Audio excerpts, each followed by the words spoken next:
Inspired ka ba ngayon? Welcome dito sa Inspirasyon Channel. Maganda ang pag-uusapan natin ngayon at ito ay tungkol sa mga prinsipyo ng pagtuturo ng simbahang Katoliko. Ito po yung mga basehan sa pagtuturo ng simbahan, pero bago yan, mag-subscribe ka muna sa ating channel upang ma-notify ka sa susunod nating mga video uploads. This is Mer at ito po ang ating lesson ngayon.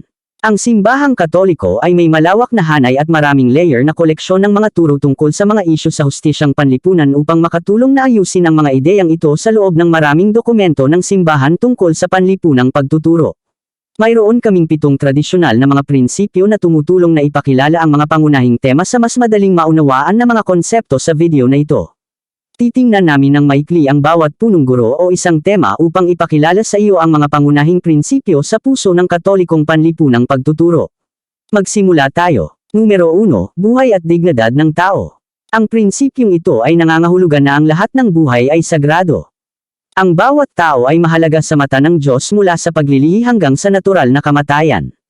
Ang prinsipyong ito ay ang pundasyon para sa pagtuturo ng simbahan sa paggamit ng aborsayon sa Asia, cloning, embryonic stem cell research.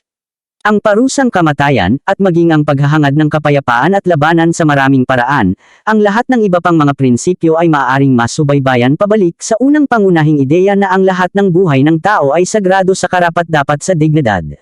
Bilang 2, tawag sa isang pamilya, komunidad at partisipasyon. Lahat ng tao ay may karapatang lumahok bilang mga mamamayan sa lipunang naghahangad ng kabutihang panlahat. Tayo ay mga panlipunang nilalang at dapat na protektahan ang mga institusyong nagpapatibay sa ating komunidad tulad ng pag-aasawa at pamilya. Sabi ni San Juan Paul II, ang mga Kristiyanong pamilya ay maaaring maging tanda ng pagkakaisa para sa mundo para sa pagtatanghal sa kanilang mga anak at modelo ng buhay batay sa mga halaga ng katotohanan, kalayaan, hustisya at pag-ibig. Ang prinsipyong ito ay naging pangunahing tema ng simbahan ng mga paninindigan sa mga isyu sa kasal at pamilya. Numero 3, mga karapatan at responsibilidad. Hinahamon tayo ng punong ito na kilalanin ang ating tungkulin na protektahan ang mga karapatan ng lahat ng tao ayon sa dignidad ng tao na ibinigay sa kanila ng Diyos. Ang tanging paraan upang maprotektahan ang komunidad at ang mga karapatan at dignidad ng tao ay ang bawat isa sa atin ay kumuha ng responsibilidad at tungkulin sa ibang pamilya at ang pagkabalisa kung saan tayo nakatira. Numero 4, opsyon para sa mahihirap at mahina. Ang prinsipyong ito ay nangangahulugan ng pag-uuna sa mga pangangailangan ng pinakamahihirap at pinakamahina na miyembro ng ating lipunan na inaamyenda ang pagkakabaha-bahagi sa pagitan ng mayaman at mahihirap. Iniisip natin ang mga salita ng Panginoong Hesus. Kung ano ang ginawa mo para sa kahit isa sa mga kapatid ko ay ginawa mo para sa akin. At ang Espiritu ng Panginoon ay sumasa sa akin dahil pinahirin niya ako upang magdala ng masayang balita sa daungan. Number 5, ang hindi ginawa sa trabaho at ang karapatan ng mga manggagawa.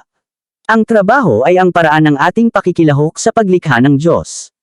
Upang maprotektahan ang dignidad ng trabaho, dapat nating protektahan ang mga pangunahing karapatan ng lahat ng tao upang makahanap ng mga trabaho na nagbabayad ng nababagay na sahod upang mag-organisa at sumali sa mga unyon sa sariling pribadong ari-arian. Sa huling bahagi ng ika-19 na siglo, habang ang gawain sa mga pabrika ay naruroon, kailangan ng simbahan na manindagan para sa mga karapatan ng mga manggagawang popular noong ika-13 isinulat kung ano ang maaaring maging eksena bilang dokumento ng pagtuturong panlipunan ng Katoliko ng unang mayor na si Baron Navarra o ang mga karapatan at tungkulin ng kapital at paggawa sa upang protektahan ang mga karapatan ng mga manggagawa sa ganitong sitwasyon. At ito ay isang dokumento na may kaugnayan pa rin hanggang ngayon habang patuloy tayong naghahanap ng proteksyon para sa dignidad ng trabaho sa mga karapatan ng mga manggagawa. Number 6, Solidarity. Solidarity ay isang mahalagang konsepto sa capital social teaching. Ibig sabihin, tayo ay isang pamilya, anuman ang ating bansa, lahi. Ang mga pagkakaibang etniko, pang-ekonomiya o ideolohikal ay kami ay magkakapatid na tagapag-alaga saan man sila naruroon. Nagsasagawa tayo ng pagkakaisa sa pamamagitan ng pagtataguyod ng kapayapaan at katarungan. Panghuli, numero 7, pangangalaga sa nilikha ng Diyos. Dapat nating ipakita ang paggalang sa lumikha sa pamamagitan ng ating pangangasiwa sa paglikha. Ang ating pananampalataya at pakiramdam ng moralidad ay dapat mag-akay sa atin na protektahan ang kapaligiran at ituring na mga susunod na henerasyon ng mga taong naninirahan sa planetang ito. Ang mga prinsipyong ito, na isang buod ng mga pangunahing konsepto sa Katoliko na panlipunang pagtuturo, ay dapat lamang maging panimulang punto. Dapat mayroong pundasyon kung saan inilalagay natin ang ating pag-unawa sa ating tungkulin sa lipunan. Dapat silang magbigay ng inspirasyon sa atin na tanggapin ang responsibilidad na protektahan ang mga karapatan at dignidad ng lahat ng tao, lalo na ang mga higit na nangangailangan. Ang mga prinsipyong ito ay nagbalangkas ng tugon ng simbahan sa tawag ng Diyos na kumilos sa mundo. Para sa iba, dapat nating ibigin ang isa't isa gaya ng pag-ibig ni Kristo sa atin. Dapat nating mahalin ang ating kapwa gaya ng ating sarili.